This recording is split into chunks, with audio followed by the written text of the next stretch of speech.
बहनों भाइयों, आज मतदान की प्रक्रिया संपन्न हो गई। दिल्ली में चुनाव हो गए हैं और मिल्कीपुर में चुनाव हो गए हैं। 8 तारीख को मतदान होने जा रहा है। दिल्ली में भी रिकॉर्ड मतदान हुआ और मिल्कीपुर ने तो खैर सारे रिकॉर्ड तोड़ दिए। पर दिल्ली में इस बार वोटर निकले। अच्छी बात यह थी कि उन्होंने वोट किया। तो दिल्ली की सल्तनत किसको मिलने वाली है और मिल्कीपुर की मिल्कियत किसके हाथ आ रही है? क्या होगा दिल्ली में और मिल्कीपुर में? आज एग्जिट पोल, राजनीतिक निष्कर्ष, इन सब पर विस्तृत चर्चा करेंगे। बहनों भाइयों, दिल्ली का हाई वोल्टेज, हाई टेम्परेचर पर लड़ा गया चुनाव संपन्न हो गया और मिल्कीपुर की महाभारत तो पूरी दुनिया ने देखी। क्या होगा दिल्ली में? सबसे बड़ी स्टेक दिल्ली की है। इस बार उत्तर प्रदेश के उपचुनाव की ये मिल्कीपुर की सीट ज़्यादा चर्चा में नहीं आई मीडिया में। क्यों? क्योंकि दिल्ली का चुनाव बड़ा ही महत्वपूर्ण होता है और दिल्ली के चुनाव में इस बार सिनेरियो डिफरेंट है। न 15 का माहौल है, न 20 का माहौल है, न 10 का माहौल है। माहौल बेमिसाल है दिल्ली का, अद्भुत है। और जिस तापमान पर दिल्ली का चुनाव लड़ा गया है, इसके पहले दिल्ली असेंबली ने कभी भी उस अभूतपूर्व तापमान पर चुनाव नहीं लड़ा। क्या है वो तापमान? 10 एग्जिट पोल अब तक आ चुके हैं और ये 10 एग्जिट पोल जारी करने वाली एजेंसियों को कोई जानता भी नहीं। अधिकांश के नाम पहली बार सुनेंगे, पीवीसी, जेवीसी, पता नहीं क्या क्या। 10 आ चुके हैं और 10 ने जनता को कंफ्यूज कर दिया है। और जो पोल के बादशाह हुआ करते थे वो छिप गए हैं। जैसे सी वोटर वालों का कोई इस बार सर्वे अब तक आने की संभावना भी नहीं दिख रही। एक्सिस माई इंडिया कर रहा है, नहीं कर रहा, no one knows. Today's Chanakya की भी क्लैरिटी नहीं है अभी तक, जब मैं आपके साथ डिबेट कर रहा हूं। तो इस बार ये जो 10-12 सर्वे आए हैं एग्जिट पोल के, ये क्या कहते हैं? बहनों भाइयों, एक लाइन में मैं कहना चाहता हूं, ये कंफ्यूज करते हैं, ये गुमराह करते हैं, ये आपके दिमाग में डेटा की खिचड़ी बनाते हैं। आप समझ ही नहीं पाएंगे कि एक्चुअली जीत कौन रहा है। जनता ने अपना वोट दे दिया है। अब तक पिछले 3-4 चुनावों में जितने भी एग्जिट पोल हुए, सब औंधे मुंह गिरे। सबकी साख खत्म हो गई, सबकी क्रेडिबिलिटी मिट्टी में मिल गई। इसलिए कोई रिस्क नहीं ले रहा। उसका एक कारण भी है। जनता भी अब एग्जैक्ट पोल बताती नहीं है। वोट इनको करेगी, नाम उनका लेगी। वो देखती है माइक किसका है, सर्वे कौन कर रहा है। इसलिए प्रेडिक्शन सबके औंधे मुंह गिर रहे हैं। इसलिए बड़ी एजेंसियों ने इस बार जोखिम ही मोल नहीं लिया। तो कौन जीतने वाला है? किसके हाथ पे दिल्ली की बाजी आने वाली? क्या प्रोबेबिलिटी है?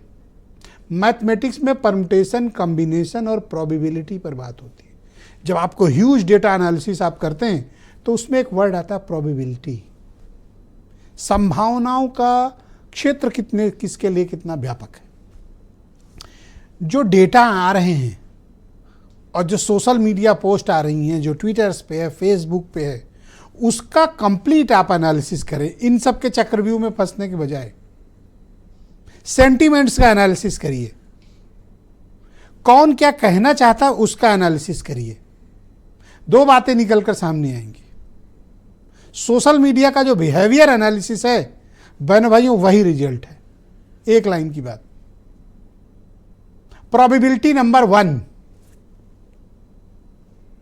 आप इज विनिंग, आप जीत रही है। Probability number 1। अगर आप सोशल मीडिया का और जितने भी डेटा आए हैं इनका एनालिसिस करेंगे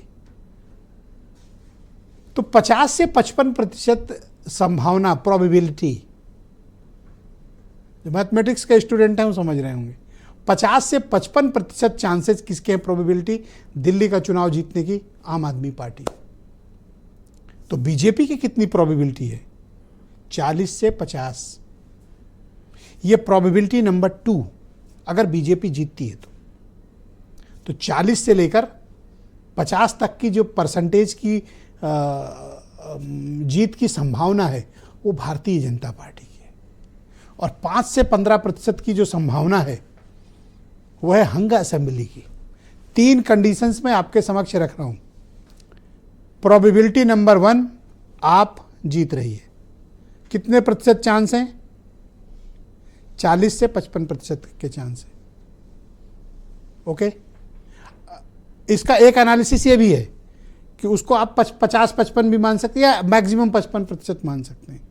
और बीजेपी के जीतने की मैक्सिमम चांसेस कितने हैं? 50%, 40 to 50। Hung assembly 5 to 15%। ये प्रोबेबिलिटी है।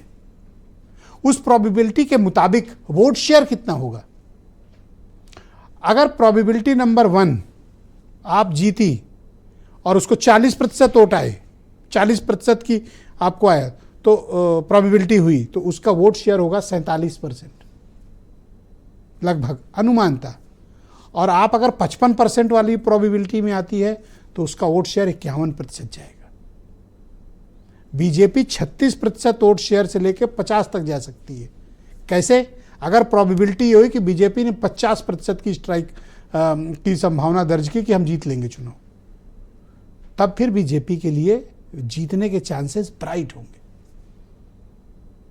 तीसरी है कि 5 से 10% का जो संभावना है वो हंग असेंबली की है। तो उसमें 2 प्लेयर निकलकर सामने आएंगे, एमआईएम और कांग्रेस। अगर एमआईएम 1-2 सीट जीती जो उसने अच्छी लड़ी हैं, मतलब ग्राउंड से जो फीडबैक आया है, जीत हार अलग बात है, तो वो फिर स्विच करेगी। तो केजरीवाल के लिए उतना आसान चुनाव इस बार नहीं है। जो केक वाक था ना कि सुनामी आई, 62 सीट, 67 सीट, विरोधी दलों को इनोवा में बैठने लायक केजरीवाल नहीं छोड़ते थे। इस बार विरोधी पार्टियां बस में बैठकर आएंगी, ऐसा प्रतीत हो। अगर आप जीतती है तो, और अगर जीतेंगे भी तो उनकी मार्जिन थिक रहेगी। वो कंफर्टेबल मेजॉरिटी जो लेकर आया करते थे उसकी संभावना कम है। तो प्रोबेबिलिटी नंबर 1, 50 से 55% चांसेस हैं कि आम आदमी पार्टी जीतेगी।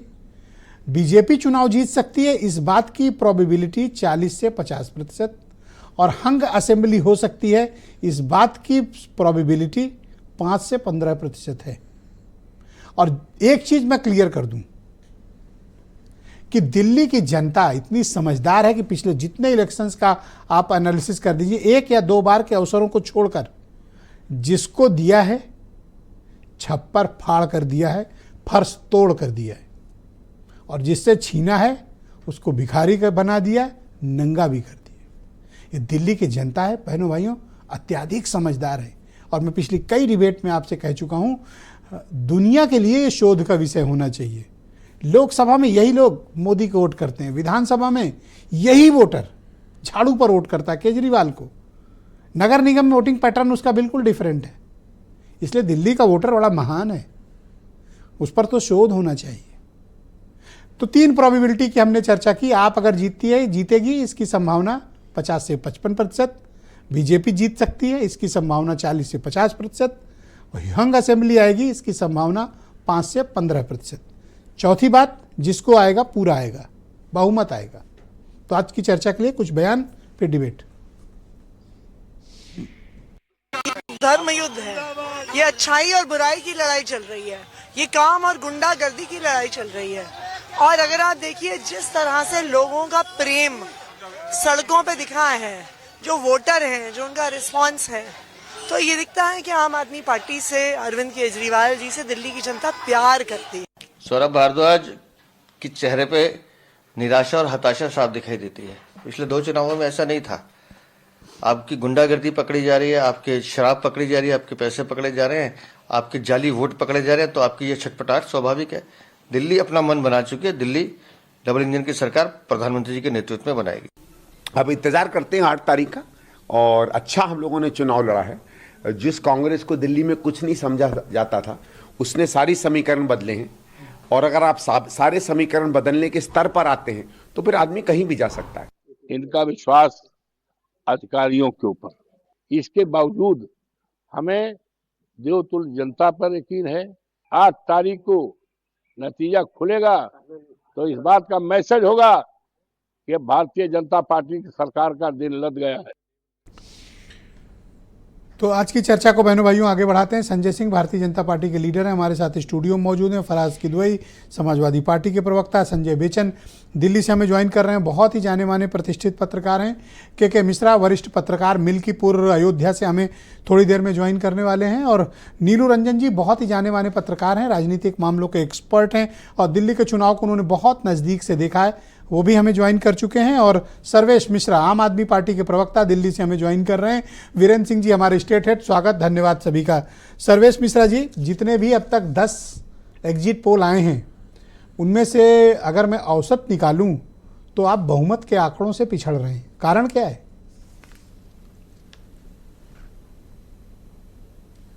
कि एग्जिट पोल कोई एग्जिट पोल है नहीं, और 2013, 2015, 2020 अगर तीनों की बात करेंगे तो दिल्ली में जो भी हमारी सीटें आई उससे बहुत पीछे हमेशा इन एग्जिट पोल्स ने हमें रखा है।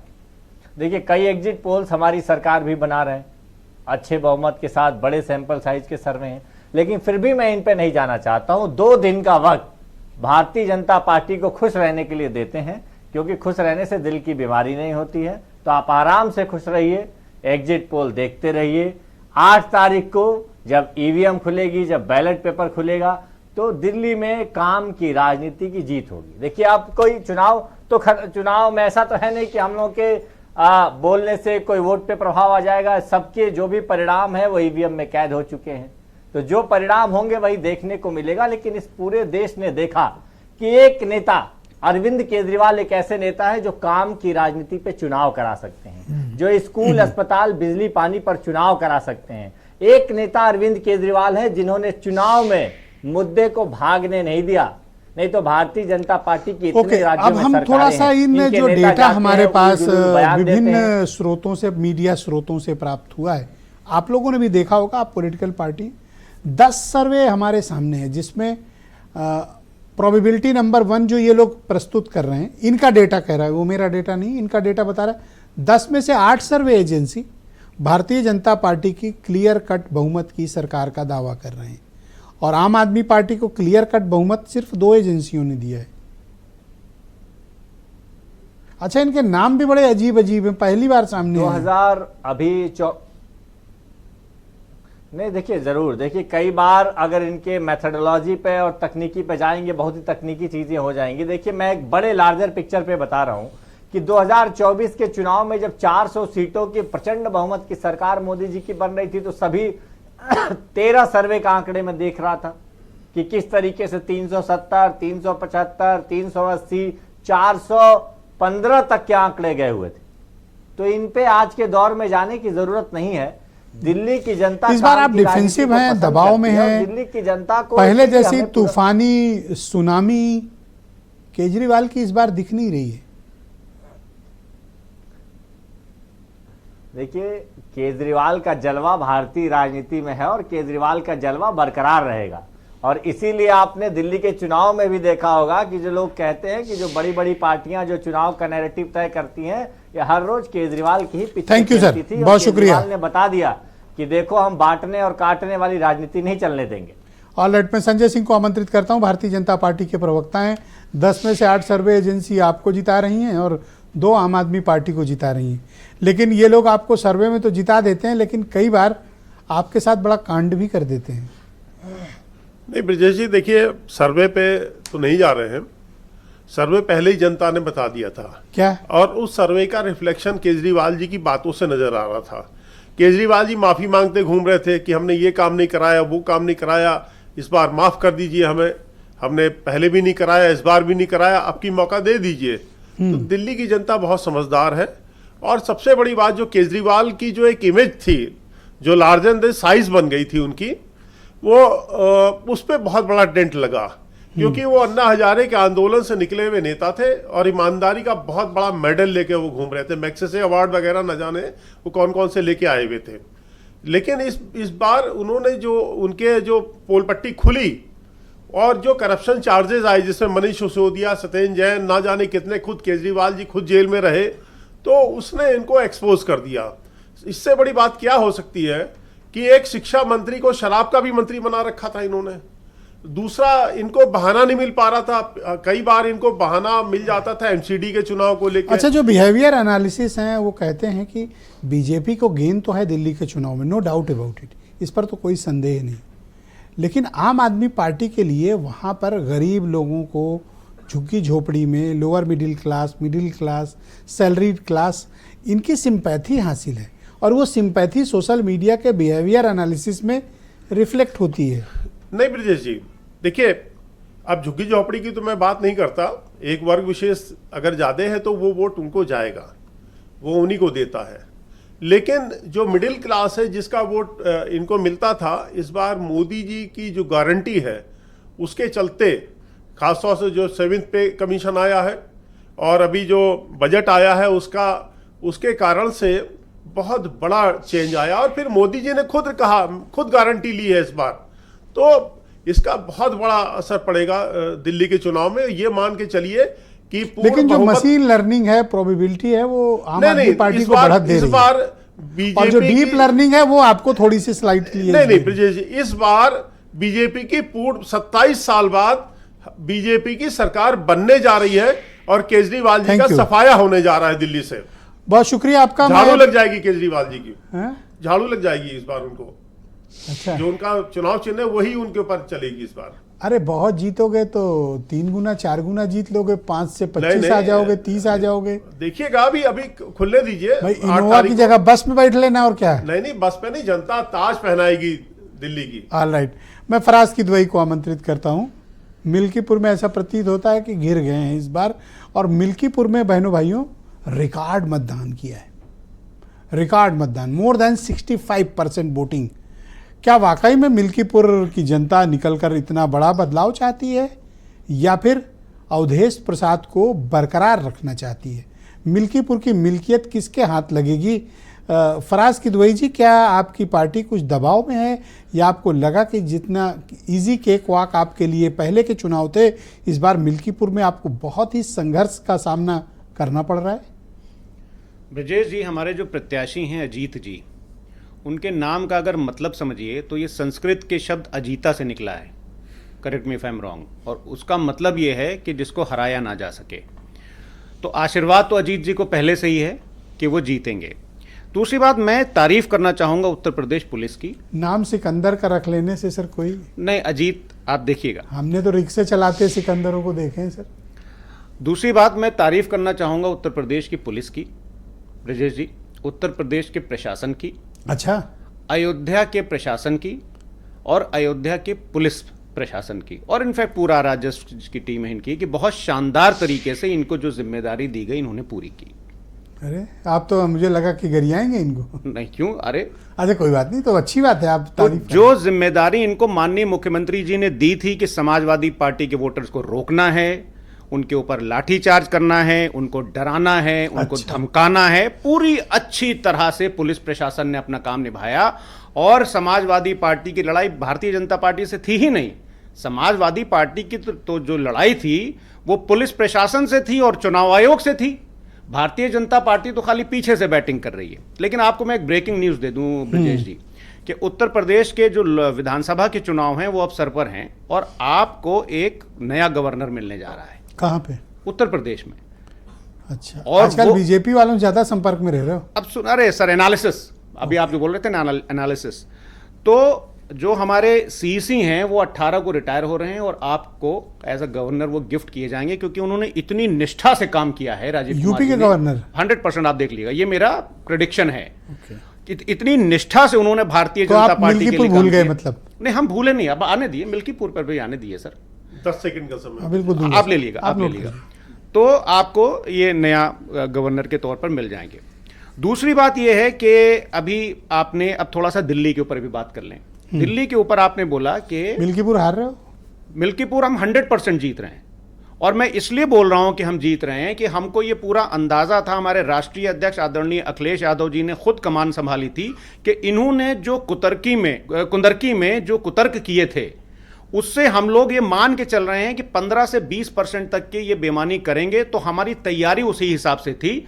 और हमने इनकी 15 से 20% का जो मैनिपुलेशन है उसको ध्यान में रखते हुए जो तैयारी की है, तो मिल्कीपुर हम एक तरफा जीतने जा रहे हैं। हाँ, दिल्ली कुछ बोल रहे हैं आप, दिल्ली कुछ दिल्ली का मैं ये बोल रहा था, आपने बिल्कुल सही बोला। प्रोबेबिलिटी केजरीवाल की है, लेकिन डेटा सजेस्ट कर रहे हैं बीजेपी की तरफ। मैं आ रहा हूं, देखिए, with due respect to this science, जो हम लोग एग्जिट पोल करते हैं, एग्जिट पोल साइंस सही है ब्रजेश जी, लेकिन जो एजेंसीज एग्जिट पोल्स कर रही हैं उनके इंटेंशन गलत हो गए हैं।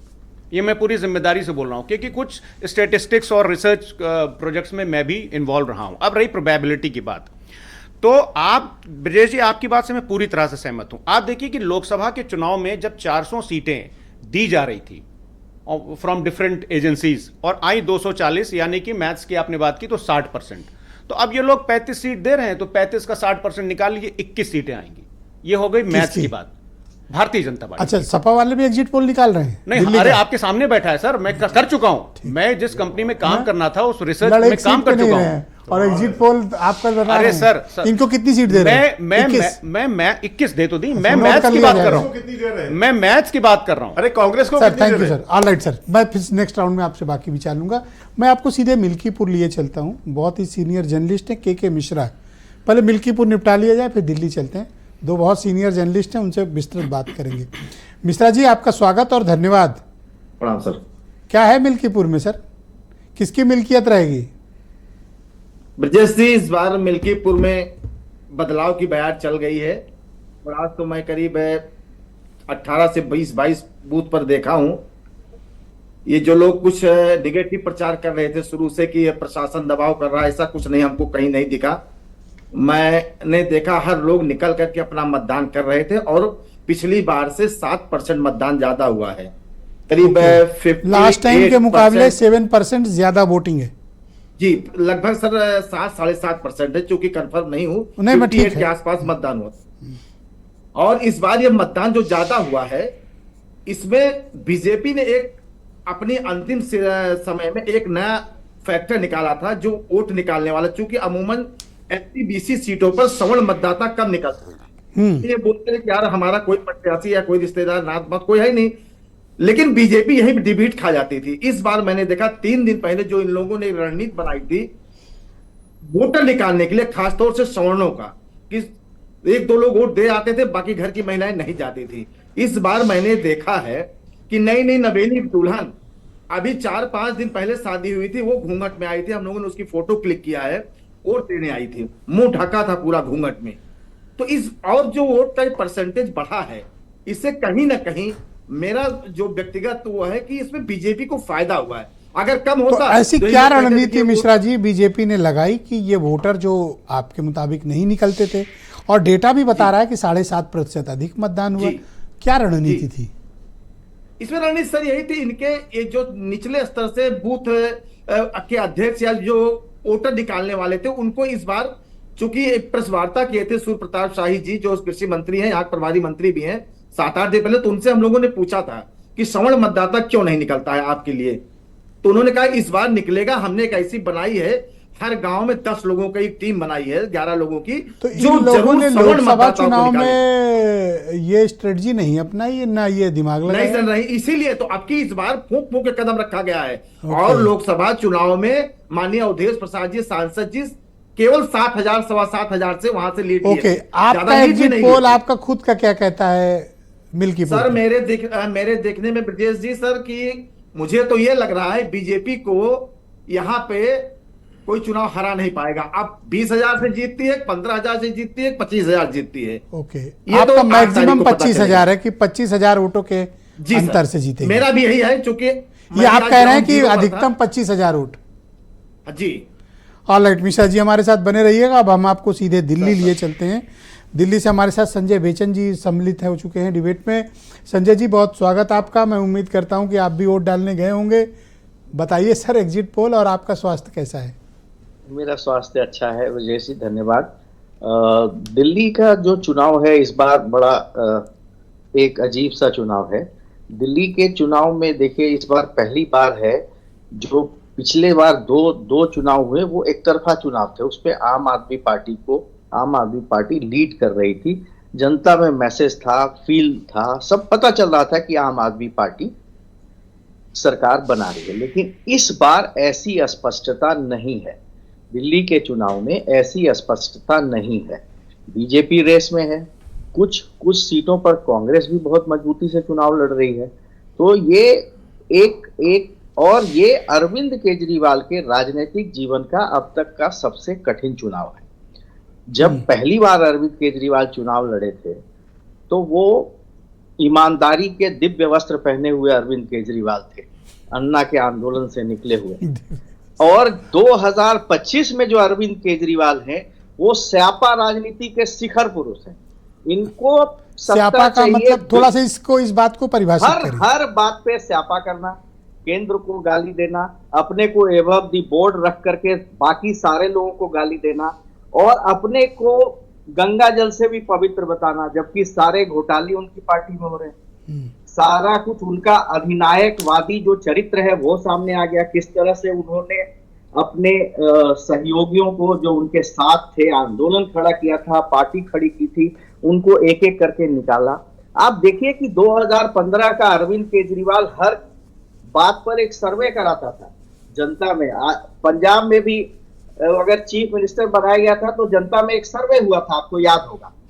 लेकिन इस महान शिखर पुरुष ने आतिशी मारलेना को चीफ मिनिस्टर बनाने के लिए दिल्ली में कोई सर्वे नहीं कराया, तय कर लिया और सीएम बना दिया। उन्होंने कोई सर्वे नहीं कराया कि वो दोबारा सीएम उनको देखना चाहती है जनता। उन्होंने तय कर लिया। केजरीवाल अब मानते हैं कि वो जो कह रहे हैं वो सच है और वही होगा। तो एक दूसरे केजरीवाल हैं। और तो आपका विश्लेषण क्या कहता है कि संभावना किसकी अधिक आपको दिखती है? संभावना आज की तारीख में भी मैं मानता हूं कि अरविंद केजरीवाल को एज है, क्योंकि जो अल्पसंख्यक मतदाता है और जो झुग्गी झोपड़ी का जो अरविंद केजरीवाल का कोर वोट बैंक है वो दरकता हुआ नहीं दिख रहा है मुझे। लेकिन जो उनके लिए चिंता की बात है कि जो फ्लोटिंग वोट बैंक है, जो केजरीवाल में एक नई उम्मीद देखता था, एस्पिरेशनल क्लास है, जो उनमें नई उम्मीद देखता था, मानता था कि वो ईमानदारी के पुरोधा है, नई राजनीति के जनक है। तो सर आप ये कहना चाहते हो कि एज बढ़त तो अरविंद केजरीवाल को है, सरकार वो बना सकते हैं, लेकिन थिक मार्जिन रहेगा, करेक्ट? देखिए, हाँ मैं ये कह रहा हूं, लेकिन मैं बीजेपी को भी रेस से बाहर नहीं मान रहा हूं। ओके। क्योंकि जो फ्लोटिंग वोट बैंक है, जो आम आदमी पार्टी में पहले अरविंद केजरीवाल को मानता था नई राजनीति का नियामक, उसका मोह भंग हुआ है। देखिए, पहले के 2 चुनावों में अरविंद केजरीवाल के प्रति कोई सार्वजनिक खींच नहीं थी। इस चुनाव में अरविंद केजरीवाल के खिलाफ जो एक फ्लोटिंग वोट बैंक है, जो चुनाव को प्रभावित करता है, 8 से 10% का वोट बैंक जो है दिल्ली में 10% है। अच्छा, एक सवाल और कर लूं, कांग्रेस की क्या पोजीशन है? कुछ कर पा रही है या नॉर्मल सिंपल वोट कटवा? कांग्रेस डुअल माइंड में थी। जिस तरह से राहुल गांधी ने शुरुआत की सीलमपुर से, लेकिन वो फिर अचानक क्यों चुप हो गए वो मुझे समझ में नहीं आया। कांग्रेस चुनाव अच्छा लड़ सकती थी, कांग्रेस के कुछ लोगों ने बहुत अच्छा चुनाव लड़ा है, लेकिन कांग्रेस ने पता नहीं क्यों अपने को बैकआउट कर लिया। लेकिन शुरुआत में तो बड़ी तेजी से आए, लेकिन उतनी तेजी से पीछे भी चले, फिर उनकी अचानक से जो बैकआउट हुआ मुझे समझ में नहीं आया। मैं नीलू रंजन जी को आमंत्रित करता हूं, आप सबकी बात लेके उनके पास चलता हूं और उनकी ओपिनियन को सम्मिलित करते हैं। नीलू जी, शुक्रिया। मैंने देखा बहुत एक्टिवली आपने दिल्ली के इलेक्शन को कवर किया है।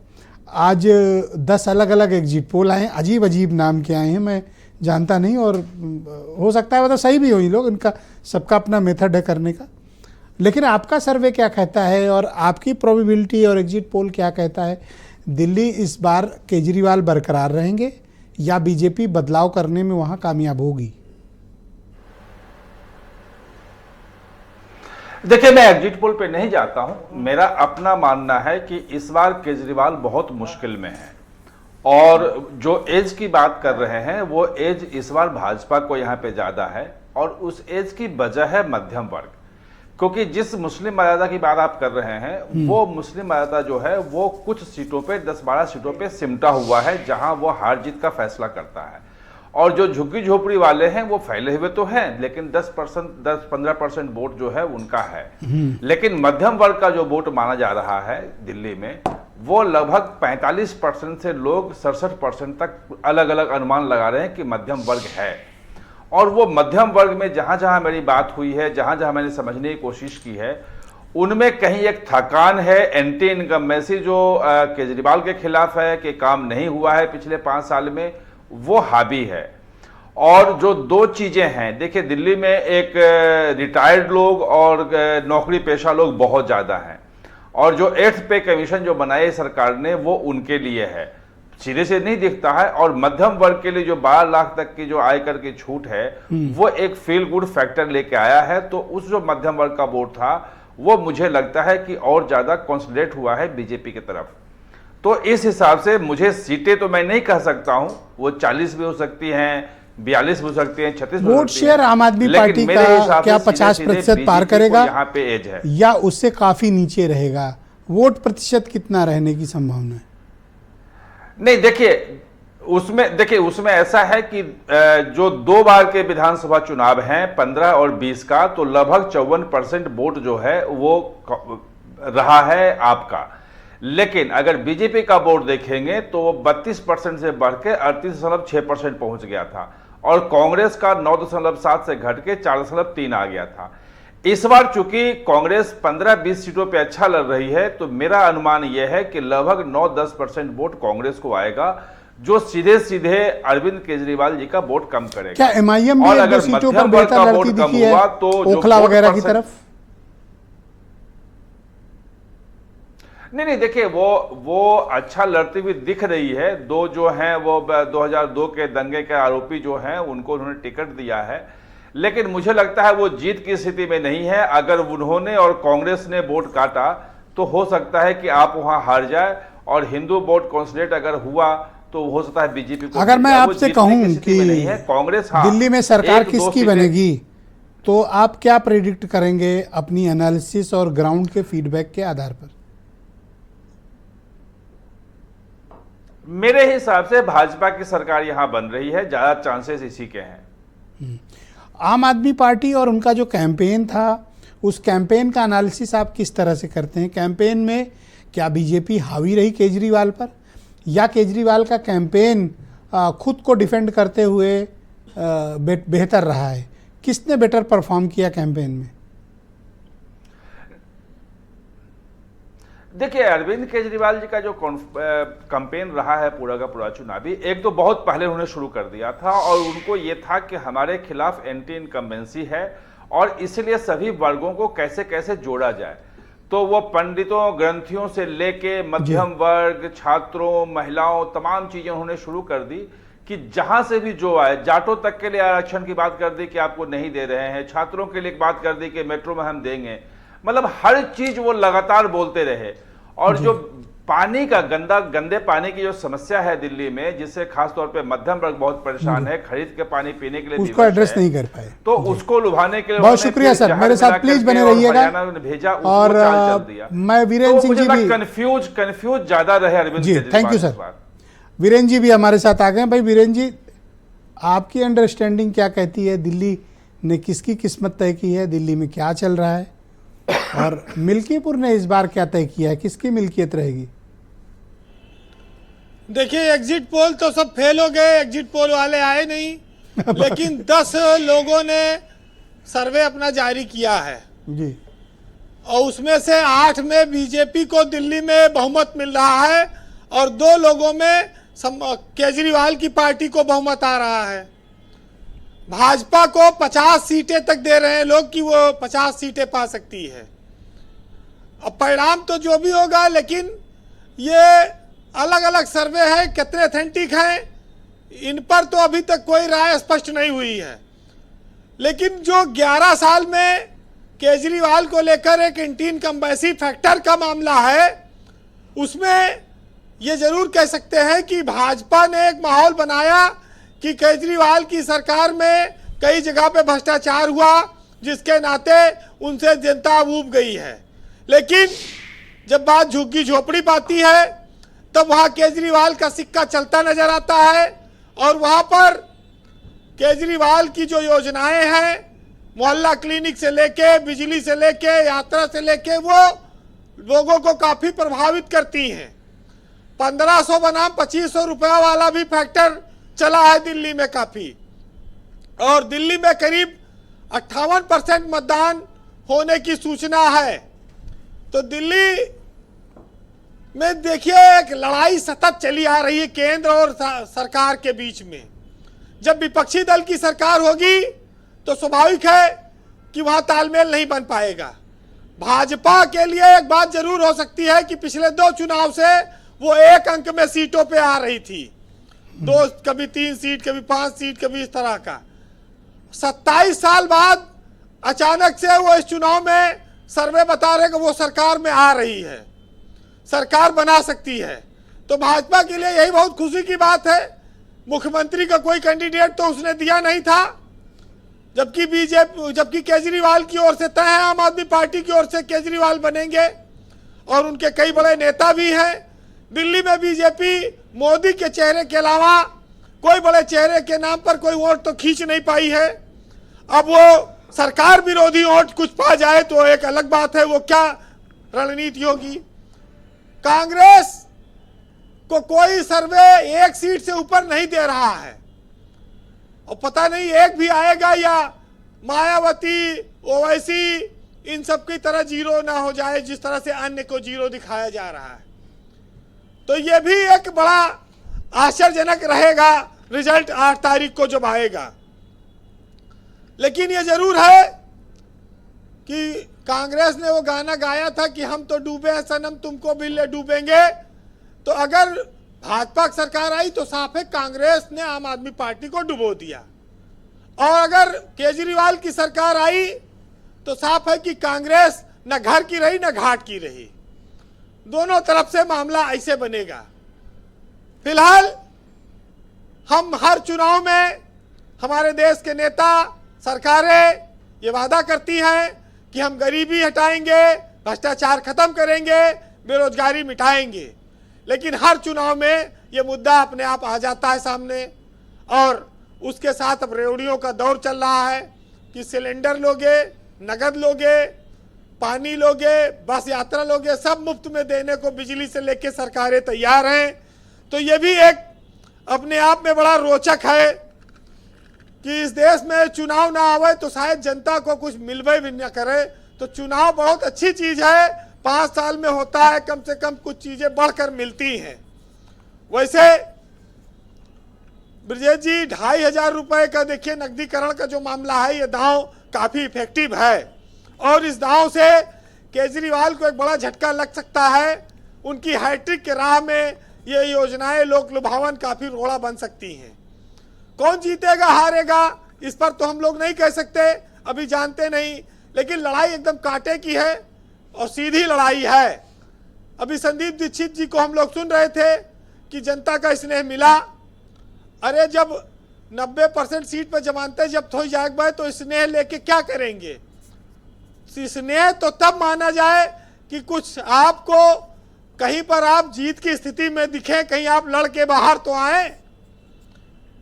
तो अब बात आती है मिल्कीपुर की, जहां पर करीब 63% के लगभग मतदान बताया जा रहा है, जो पिछले चुनाव से काफी ज्यादा है। ज्यादा मतदान हुआ, लेकिन बीजेपी की जीत सवर्ण मतदाता तय करेंगे कि सवर्ण वोट जो 1 लाख से ज्यादा है वो किस ओर गया है। देखिए उपचुनाव तो सरकार का अपर हैंड होता है, विपक्ष के जीतने की संभावना बहुत कम रहती है, क्योंकि सरकार के पास बहुत संसाधन है, नेता हैं, उनके पास वोट निकालने के लिए कार्यकर्ता बहुत ज्यादा संख्या में होते हैं, और बीजेपी इन सब मामलों में माहिर है, तो वो चूक नहीं करेगी। तो मिल्कीपुर के चुनाव में बहुत ज्यादा लोग उम्मीद न करें विपक्ष वाले कि कोई चमत्कार होगा। तो ये जो के मिश्रा जी बैठे हैं, उनकी बात से सहमत हुआ जा सकता है कि उपचुनाव सरकार के पक्ष में जाते रहे हैं, और सरकार अयोध्या में हारने के बाद मिल्कीपुर हारने की स्थिति में नहीं है। बहुत दर्द और पीड़ा हुई थी उसको लोकसभा में जब अयोध्या सीट हार गई थी। वो एक अपमान और वो एक कसक वो इस चुनाव में मिटाएगी, और इसीलिए उसने पूरी ताकत झोंकी है। अब बात आती है ब्रजेश जी कि जीत हार क्या रहेगा। ये जीत हार तो देखिए डिब्बे में बंद है, बैलेट बॉक्स में ये कोई नहीं कह सकता कितना आएगा।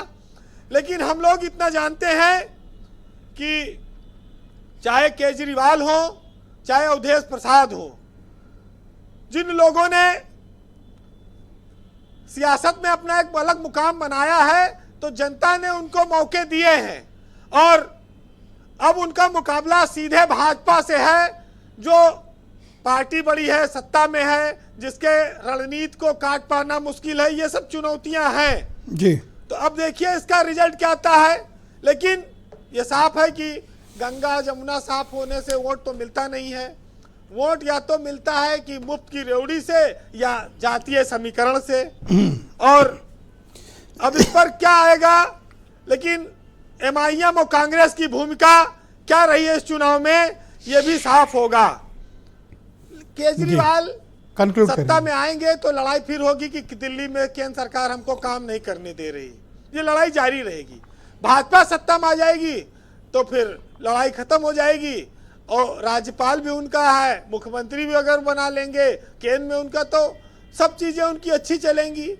अब देखिए जनता ने क्या चुना है। फिलहाल चुनाव के सर्वे और एग्जिट पोल चाहे जो कहें, लेकिन आप ये सुनिएगा कि जो बोएगा वही पाएगा, तेरा किया आगे आएगा, सुख दुख है क्या सब फल है कर्मों का, जैसी करनी वैसी भरनी।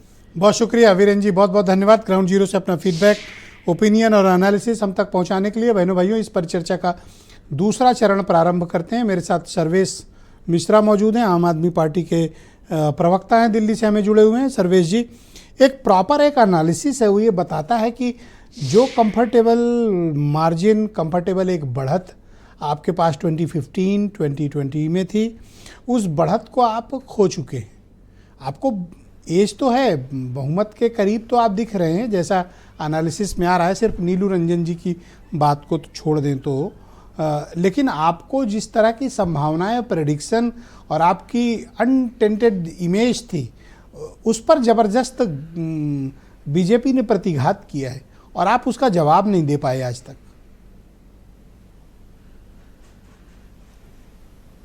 देखिए, दिल्ली की नब्ज को अरविंद केजरीवाल समझते हैं। दिल्ली की जनता आम आदमी पार्टी को पसंद करती है, हमारे मुद्दों को पसंद करती है और विधानसभा में वो हमको चुनती है। तो हमने भारतीय जनता पार्टी के फर्जी एजेंडों पे कभी ध्यान नहीं दिया। हमारी एक नीति रही, उस नीति को लेकर हमारे नियम रहे और उन पे हम हमेशा आगे बढ़ते रहे। आज अगर ये है कि ये अंधेरे का नाम रोशनी रखना चाहते हैं भारतीय जनता पार्टी वाले, तो 2 दिन के लिए कुछ भी कर लें। देखिए, हमने अभी भी बताया है कि ये एग्जिट पोल कोई एग्जैक्ट पोल है नहीं और दिल्ली की जनता की नब्ज को हम समझते हैं। और अरविंद केजरीवाल जी ने क्या किया, उन्होंने सीधे तौर पे कहा 2013 हो, 15 हो, 20 हो कि एग्जिट पोल में आप सरकार बीजेपी की बनाते रहिए, लेकिन जब परिणाम आएंगे तो उसमें दिल्ली की जनता अरविंद केजरीवाल जी के साथ में है। मैं उसका जैसे आपको हमने एक दिल्ली में भी कारण डिफाइन कहा, करता ये पैसे बांट के, उसका एक कारण है। एक्चुअली जो आपका वोटर है नीलू जी, वही बीजेपी का वोटर है, वोटर वही है, बड़ी तादाद, लॉ एंड शेयर। पार्लियामेंट में वो मोदी जी को वोट करता है और असेंबली में वो केजरीवाल जी को वोट करता है। बहुत ही एडवांस थॉट प्रोसेस का मतदाता है। मैं तो नमस्ते करता हूँ ऐसे मतदाताओं को और कहता हूँ देश भर के लोगों से कि दिल्ली के मतदाताओं से सीखो। ये आम आदमी पार्टी वाले प्रेशर में ये हैं कि ऐसा तो नहीं कि जो लोकसभा में जिस तरह से इस वोटर ने वोट डाला था कहीं उसी पैटर्न पर तो नहीं चला गया। आपकी परेशानी ये है सर्वेश जी। नहीं, देखिए, जब 2014 में मोदी जी का रथ पूरे देश में नहीं रुका था, दिल्ली ने रोकने का काम किया था। दिल्ली का मतदाता बेहद जागरूक है, आपने कहा, और वही बात है कि आज भी हम उसी परिणाम पे हैं कि दिल्ली का जो मतदाता है वो समझता है कि क्या मुद्दा है। इस बार बीजेपी के पास कोई चेहरा नहीं, कांग्रेस के पास कोई चेहरा नहीं, आम आदमी पार्टी का मैनिफेस्टो कांग्रेस भी कॉपी कर रही है, आम आदमी पार्टी का मैनिफेस्टो यही बीजेपी का स्टाइल है, चेहरे वाला। बीजेपी भी कह रही है। Thank you sir. तो मैं संजय सिंह को इनवाइट करना चाहता हूं, भारतीय जनता पार्टी के लीडर हैं, हमारे स्टूडियो में ज्वाइन कर चुके हैं। बढ़त तो आपको है, लेकिन आप केजरीवाल को फांद कर सत्ता पे काबिज हो जाएंगे, इसकी संभावना आंशिक है, पूरी नहीं है। सर्वेश जी, मुझे एक बात का जवाब दीजिए। आपके ईमानदार नेता जमानत पर हैं, सुप्रीम कोर्ट ने सशर्त जमानत दी है और उनसे कहा था कि आप सीएम के कार्यालय में कोई इंटरवीन नहीं करेंगे, मुकदमे का जजमेंट नहीं आया है। क्या केजरीवाल दोबारा मुख्यमंत्री बन पाएंगे? सुप्रीम कोर्ट सामने है। तो जनता देखिए दिल्ली की समझ गई है कि केजरीवाल सब झूठ बोलते हैं, टोटल फ्रॉड है। एक मुखौटा लगा रखा था ईमानदारी का, वो उतर गया। सुनिए, मुझे बोलने दीजिए। दूसरी बात, मिल्कीपुर की मैं जब बात कर रहा हूं, देखिए मिल्कीपुर की जनता इस बार अखिलेश यादव जी इंडिया अलायंस के अहंकार का जवाब दे रही है। बड़ा अहंकार हो गया था। राजा अयोध्या ये उसी दिन तय हो गया था जब अवधेश प्रसाद जी फकक फवक के रोने का नाटक कर रहे थे। आंखों से एक आंसू थे नहीं थे, लेकिन चिल्ला रहे थे। वो उनका दर्द झलक रहा था कि हम बुरी तरह से हारने जा रहे हैं। जजमेंट उसी दिन जनता ने जान लिया था कि ये बहुत बुरी तरह से अखिलेश यादव जी मिल्कीपुर हार रहे हैं। और अभी जैसे के मिश्रा जी ने बताया, वहां की जनता ने इस चुनाव को दिल पे लिया है। आपको बढ़त तो है, लेकिन आप वहां निर्णायक जीत की तरफ नहीं देखिएगा। देखिए इस बार बहुत बारीकी से बूथ लेवल पर भारतीय जनता पार्टी ने काम किया है। संगठन ने दिन रात एक किया है, हमारे नेता लगे हैं। और दूसरी बात, जो इनका झूठ एक्सपोज हुआ, देखिए जो काठ की हांडी है ना, वो बार बार नहीं चढ़ती। तो ये जो इंडिया अलायंस की काठ की हांडी ना, हर बार अलग हांडी लाएंगे। नहीं, अब कौन सी हांडी लेके लाएंगे, ये बार बार यूज करना है। दूसरी बस 10 सेकंड, इनकी झूठ की हांडी वो फूट चुकी है। हांडी वो जल गई। हर चुनाव नई हांडी। 8500 रुपए नहीं मिले, उसमें आरक्षण, संविधान, सब झूठ का नाटक की हांडी। वो के मिश्रा जी वरिष्ठ पत्रकार हैं फराज भाई। 25,000 का उन्होंने अधिकतम लीड भी दे दी। ग्राउंड जीरो से है, इतने बूथ घूम कर आए हैं, ये गलत क्यों बोलेंगे? आप स्वीकार करिए कि आप दबाव में हैं वोटों पे। बोलने क्या 1 लाख बोल दिए, 1,25,000 बोल दिए। बोलने पे कोई टैक्स थोड़ी ना लग रहा है। आप 1,25,000 बोल दिए। लेकिन अभी संजय जी ने एक बात बोली हमारे माननीय सांसद अवधेश प्रसाद जी के लिए। देखिए, भारतीय जनता पार्टी के अच्छे आदमी है संजय जी, मैं इनको पर्सनली कुछ नहीं कह रहा हूं, लेकिन भारतीय जनता पार्टी की एक प्रवृत्ति है, उस प्रवृत्ति के हिसाब से ही प्रवक्ता को बोलना पड़ता है।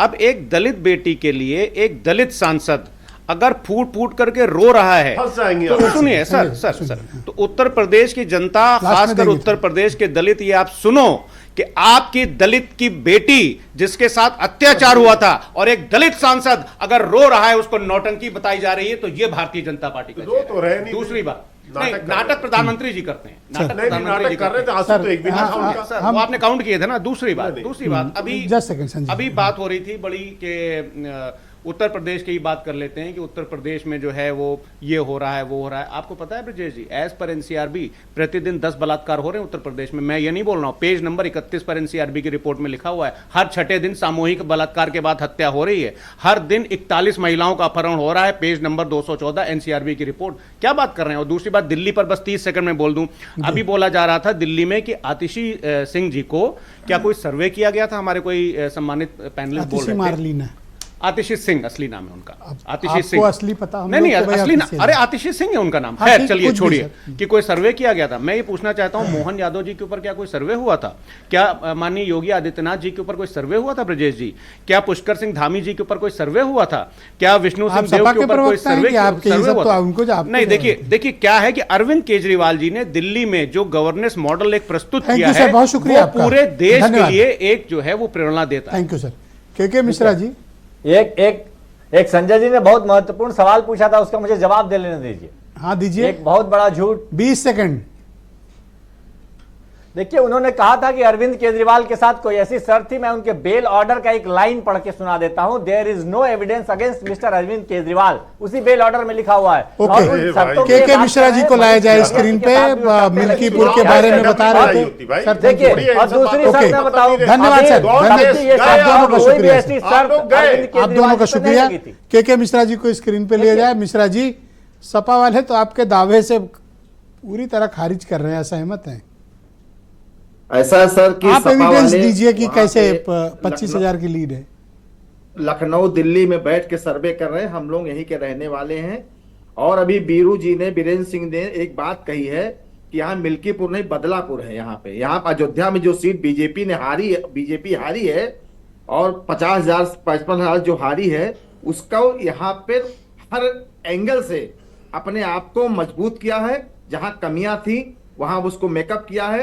आधे दर्जन से ज्यादा कैबिनेट मंत्री लगे थे, 50 विधायक लगे थे, स्थानीय ये नेता मानते हैं कितने हम। लगे थे, ये सही कहा। हर गांव में हर 2 गांव 3 गांव में एक सर, एक पुलिस विधायक प्रशासन होते भी थे। लगा। सर बोल लेंगे इसके बाद भी जो लोकसभा में चौरसिया का वोट या अदर बैकवर्ड का वोट, जो ये संविधान बदलने की एक चर्चा हुई थी, उसमें लोकसभा में की तरफ माननीय सांसद जी की तरफ चला गया था। इस बार वो जाता नहीं दिख रहा है। मैंने आज चौरसिया लोगों से भी बात किया और कई लोगों से बात, उन्होंने कहा देखिए पिछली बार हम लोग गुमराह हुए थे। हम लोग तो पूर्णतः बीजेपी के वोटर थे, और जो कोरी बिरादरी है बसपा के न लड़ने से, मैं कह रहा हूं 100% कोरी बिरादरी सपा को दे देगी। पिछली बार एससी को दिया, एससी ने सपा को वोट किया था। पिछली बार वहां विधानसभा में एससी ने सपा को वोट किया था, प्रत्याशी होने को वजह से, दलित प्रत्याशी होने को, सांसद प्रत्याशी होने को वजह से। तो सपा से प्रत्याशी चयन करने में चूक हो गई आपके मुताबिक, या कोई और कारण है? नहीं, पिछली बार ये वोट निकालने में चूक कर गए अपना, और over confidence. Thank you sir, भगवान राम शुक्रिया।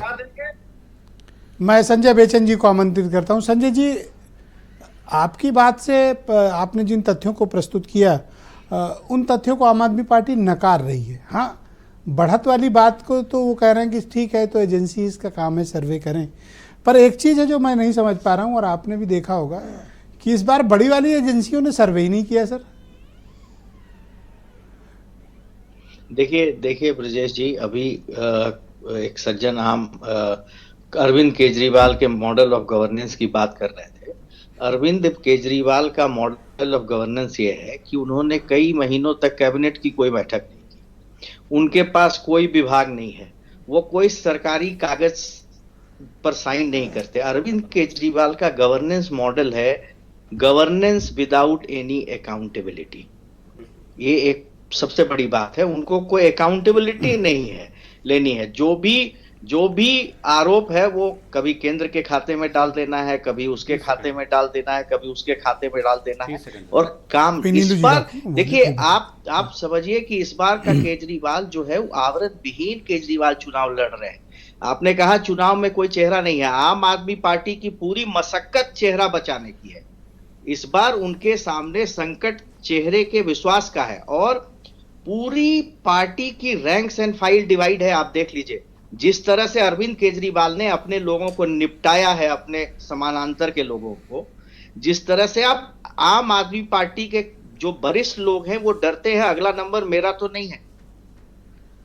तो ये स्थिति है, और बड़ी एजेंसियों ने क्यों सर्वे नहीं किया मुझे नहीं पता, लेकिन दिल्ली में जो इस बार का कैंपेन था वो बहुत ही नेगेटिव कैंपेन था आम आदमी पार्टी का, सिर्फ अपना चेहरा बचाने की। अरविंद केजरीवाल सिर्फ सफाई देते घूम रहे थे कि हम ये हो गया, मेरे साथ वो हो गया। इसीलिए मैंने उनको कहा कि वो स्यापा राजनीति के शिखर पुरुष है। Thank you sir. हर बात पे स्यापा करना। जी, नीलू रंजन जी, जो बात अभी संजय जी ने कही कि इस बार निगेटिव कैंपेन था दिल्ली में, इधर से भी था और उधर में भी कोई कमी नहीं थी, पर निगेटिव कैंपेन ज्यादा देखने को मिला। इस बात से मैं संजय जी की सहमत हूं। नीलू जी। नहीं, देखिए ऐसा है कि सिर्फ नेगेटिव कैंपेन नहीं था, वो बिल्कुल जो जिस ढंग से फ्रीवीज की बात हो रही थी और सब एक दूसरे से वो कर रहे थे, कंपटीशन कर रहे थे, तो उसमें नेगेटिविटी कहाँ थी? और जो नेगेटिविटी जो आ रही थी, जो मैं देख रहा था कि लोग शीला दीक्षित के समय में विकास को याद कर रहे थे। आपने भी देखा होगा जितने भी कार्यक्रम, जितने भी जनता के बीच लोग जाके सवाल कर रहे थे, उसमें बहुत सारे लोग कह रहे थे कि विकास तो शीला दीक्षित के समय में हुआ था। तो कहीं ना कहीं से विकास नहीं हुआ है दिल्ली का, ये एक चीज भारी थी। और फ्री बीज पे मुझे लगता है कि एंटी इनकम्बेंसी, मतलब कि विकास नहीं हुआ है दिल्ली में, डेवलपमेंट के काम नहीं हुए हैं, यह हावी रहा। बाकी तो निगेटिव प्रचार करना देखिए राजनीतिक दलों का काम है, एक दूसरे के खिलाफ बोलेंगे ही बोलेंगे, एक दूसरे का वोट काटने की कोशिश करेंगे। तो कौन से वो दो मुद्दे बीजेपी ने शानदार उठाए, 25,000 रुपए, और कौन से वो दो मुद्दे जो आम आदमी पार्टी के लिए अच्छे रहे? दोनों के बेहतरीन मुद्दे बताइए। देखिए, आम आदमी पार्टी के लिए सबसे बढ़िया मुद्दा जो मुझे अभी भी लग रहा है वो महिलाओं को जो इन्होंने 2100 रुपये देने का किया, और जो फॉर्म भरवाए, कि फॉर्म बाकी लोगों ने नहीं भरवाया, महिलाओं ने फॉर्म भरा है, बाकी सब दिया है, और एक बार अगर कोई साइन करता है, फॉर्म भर देता है, तो कहीं ना कहीं जुड़ जाता है, वो रहा। दूसरा जो फ्री बीज वाला रहा वो इनका अच्छा रहा, फ्री बीज वाला मुद्दा, कि अगर ये आएंगे, भाजपा आएगी, तो ये 25,000 जो आपको मिल रहा है ये आपको नहीं मिलेगा, और क्या लोग सह पाएंगे इसको। ये दोनों इनका अच्छा रहा। भाजपा के लिए जो सबसे बड़ा मुद्दा रहा जो उनके पक्ष में गया वो शीश महल रहा। शराब घोटाले से भी ज्यादा डेंट अगर अरविंद केजरीवाल को इमेज को हुआ है, क्लीन इमेज को, तो वो शीश महल से रहा। दूसरा कि डेवलपमेंट का जो मॉडल है जो उन्होंने मोदी का दिया है, वो डेवलपमेंट हम करेंगे फ्री बीज के साथ साथ, ये जो इनका रहा है वो काफी अच्छा रहा है। बहुत शुक्रिया। मैं आप सभी का बहुत आभार प्रकट करता हूं कि आप सबने अपने अपने विचार आज की डिबेट में प्रस्तुत किए हैं। बहनों भाइयों, इस डिबेट के फौरन बाद हम आपको दिखाएंगे कि दिल्ली के एग्जिट पोल के नतीजे क्या हैं और कौन सा एग्जिट पोल क्या कह रहा है। एक विस्तृत एनालिसिस, एक आधे घंटे की एक डिटेल्ड रिपोर्ट आपके समक्ष हम प्रस्तुत करने जा रहे हैं, जिसमें एक एक एग्जिट पोल का एनालिसिस करेंगे। आप इसे एग्जिट पोल का बाप भी कह सकते हैं या फिर महा एग्जिट पोल भी। थोड़ी देर बाद इसी चैनल पर। नमस्कार, धन्यवाद।